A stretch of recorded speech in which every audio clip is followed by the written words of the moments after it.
remember my father taking me aside and saying to me, "Son, you don't have a clue about the world of work. You don't know anything. You don't know about the realities of life." Unfortunately, as a teacher, I look at these children that I teach, and they are so comfortable. They're always comfortable, and we're always worried about their comfort. The other night, I took a walk in my village late at night just to get out.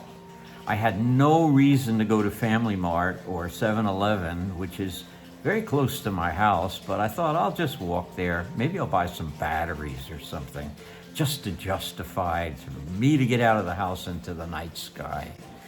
And it was about 11:30. And I saw this huge truck, which I've seen before. It comes into my little village every night, 2 or 3 times a night, to 7-Eleven and to Family Mart. And it's bringing all the commodities, all the things that they sell. And I was just watching it, and I saw this little guy get out. He parked the truck right in the middle of the street, right in front of Family Mart. He got out, and expeditiously he started to organize all these huge boxes on the truck and bring them into Family Mart. It was their delivery, their late night delivery. And I just started thinking about my children and at school, and do they have any sense of the real world of work? I watched this little guy bring these commodities into 7-Eleven, and in 15 minutes, he emptied out the whole truck, all by himself. They didn't send him with 2 guys. Now, I'm sure this boss, when he comes back to wherever he picks up that truck and drives it, this is his daily routine, nobody is taking him aside and saying, "Oh, you're doing such a good job.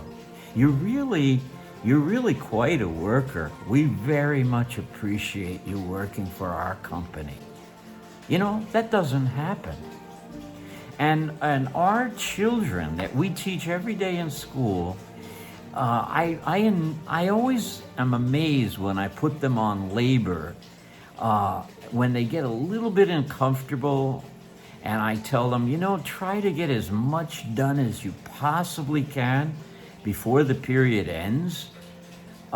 First of all, they're not time officious. They have no sense of responsibility for the period and trying to get things done. They're very nice kids, but they live in a fantasy world.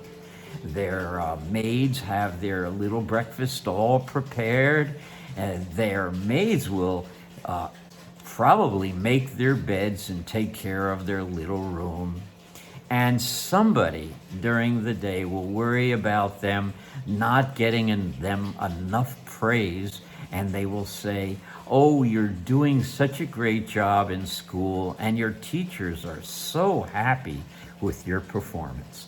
This is the world that we create for them that has nothing in the world to do with the world of work and reality. So these kids do not have an idea. And you couldn't live in a better part of the world than Southeast Asia to understand what labor is like for the people who only make 15,000 or so baht a month. These people work so hard. And I watched this guy empty the truck. He got on the bed of the truck and he organized the parcels and the things that he would bring into the store. That was part of it. And then he used his back in a way that he could bring in 3 times what a human being could be expected to bring in. And nobody in the world is going to say thank you to this guy. And look at how officious you are. In 15 minutes, you emptied a truck. He probably had another Family Mart to go to, or a 7-Eleven. And can you imagine what the real world of work is like? And that's what I was hoping that my children could see this firsthand. Because when you expect them to get the labor done and put their mind to it, And I remember somebody giving me a lecture as a kid and telling me that I wasn't a closer. What's closer? What does that mean, a closer? It means a person who gets work done, who actually is put on a task and expected to get it done. And I can't tell you how many times I was fired. And I can recall one story in advance where I worked for a vacuum company, and they had several old vacuums that needed repair. Inside a vacuum cleaner, there's a turbine, and the turbines would get stuck or they weren't working efficiently. So I was put in a room, and I was 15 years old, and I remember the boss telling me, get as many done as you possibly could. And I remember my mother, I told her I was going for this job, and the guy was testing me. He put me in a room with all these broken vacuum cleaners, and there was a workbench in there and a vise and a lot of tools. And I noticed how much trouble I was having to open the can of the turbine on these vacuum cleaners. It was really hard. You had to pry them on both sides to get the can to come off evenly so I could get at the impellers in the turbine. Actually, a vacuum cleaner is like a jet engine inside. And basically, it's a jet engine in reverse. And that's what sucks all the air in. And I had to straighten out the impellers. There were about 6 of them nested together. And I remember I had a hard time with the first one, a super hard time with the second one. And the boss said he would come and visit me around the end of the business day. So I was there to get this job done, and I got a marvelous idea. I thought, well, they had wood there. I'll cut out some wood and make a system to pry those vacuum cleaners open. And I did. I worked. I took the tools and I cut up wood. I made a handled device, and it had a fulcrum, it had a screw going through it, and you could apply it to the vacuum cleaner and pop them open.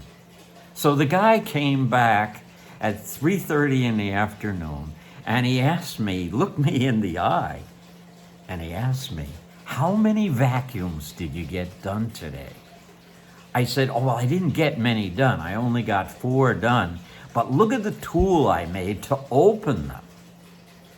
He said, very nicely, son, I didn't put you in here to invent a tool.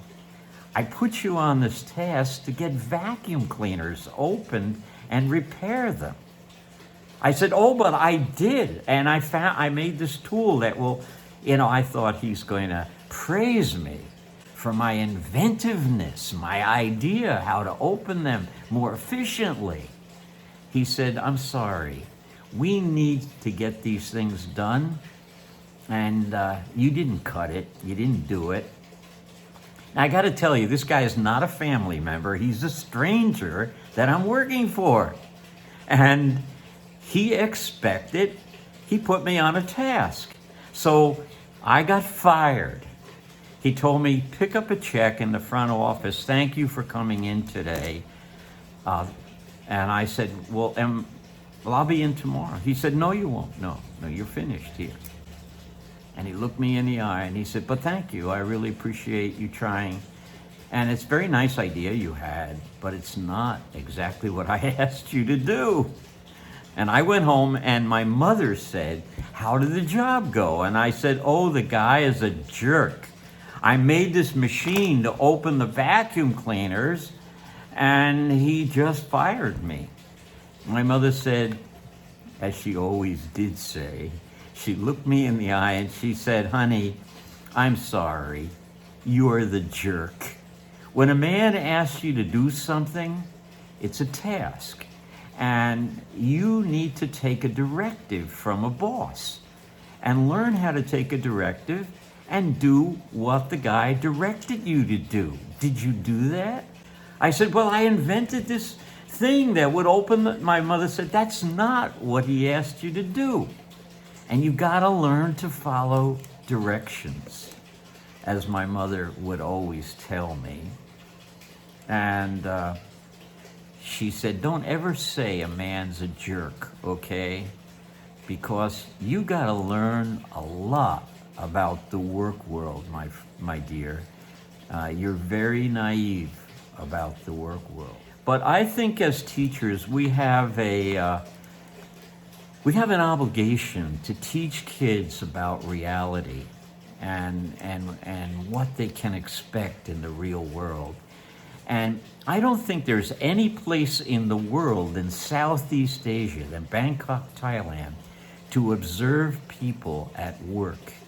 And I think we should train our children to watch people very carefully when they're doing their jobs, so that the children have no illusion about what labor is. Labor is not thanked, it's expected. And I'm sure this guy goes out every night and empties trucks in just as an efficient manner as he did it. He did it so efficiently. He emptied the contents of a huge truck and went on to the next store. And he did it without anybody saying, honey, thank you. You did such a nice job today. You know, and we've got to change the expectation in children. And, you know, there's a notion about what a closer is. I was told one time I'm not a closer, but now I am a closer because I know what a closer is. A closer, like a person who closes a deal, is a person who has a task and closes on the activity efficiently and gets it done. And when you hire somebody, you're looking for a closer, somebody that can close. Then you're employable. And many students, I look at them and I wonder, will they ever be employable? Will they ever get a sense of reality of what the real world is like? It's not your uncle patting you on the back and telling what a nice boy you are. It's not that.